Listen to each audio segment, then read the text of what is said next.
अस्सलाम वालेकुम। एक इलाके में दो आदमी रहा करते थे। इनमें से एक तो बहुत ही होशियार था, मगर दूसरा ज़रा कम अक्ल रखने वाला कुछ अनाड़ी था। दोनों ने एक भैंस शराकत में खरीद ली।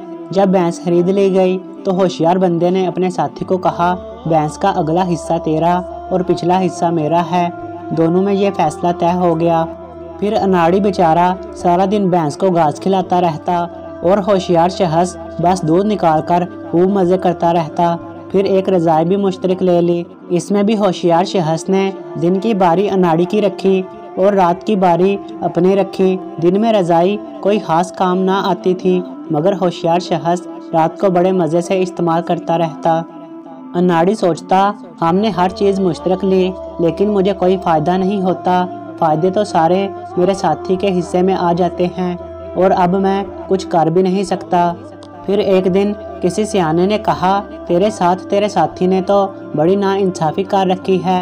अब तुम ऐसा करना, जब तेरा साथी भैंस का दूध निकालने लगेगा तो तुम अपने हिस्से को लाठी लगाया करना, ताकि वो दूध ना निकाल सके। जब तेरा साथी गुस्सा करे तो तुम कहना, मैं अपने हिस्से को लाठी लगाता हूँ, तुझे क्या है।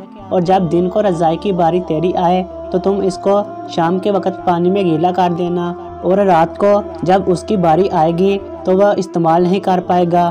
फिर उस अनाड़ी शख्स ने वैसा ही किया। तब जाके उसके साथी ने उसके साथ इंसाफ किया।